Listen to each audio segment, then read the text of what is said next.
सबैलाई नमस्कार। भर्खरै एउटा एकदम खुसीको समाचार हैन मैले चाहिँ थाहा पाएको छु। अरूले धेरै पहिला थाहा पाएको हुन सक्छ हैन।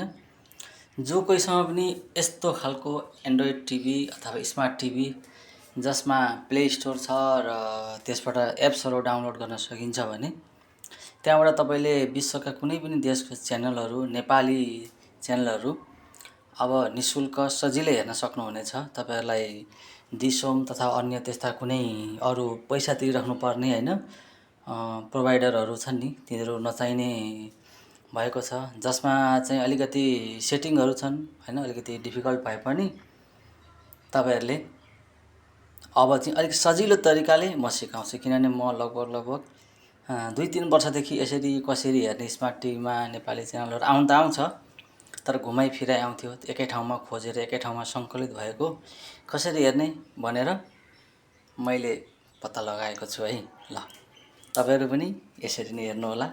जस्ट अब तपाईहरुको टिभीमा नि यस्तै होला हैन। यस्तो एन्ड्रोइड टिभीमा यहाँ प्ले स्टोरमा जानु होला है। यहाँ प्ले स्टोर टक्क प्ले स्टोरमा गएपछि यहाँबाट एउटा एप्स बनाउनु पर्छ हैन, एप्स खोज्नु पर्छ।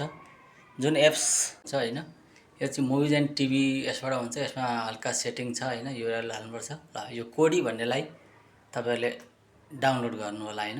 ओहो देखाइरहेछ के चल्छ सबै त विश्वको जुनै, तर यसमा हल्का सेटिङहरू छ हैन। त्यसमा तपाईले रेडियो चलाउन सक्नुहुन्छ हैन।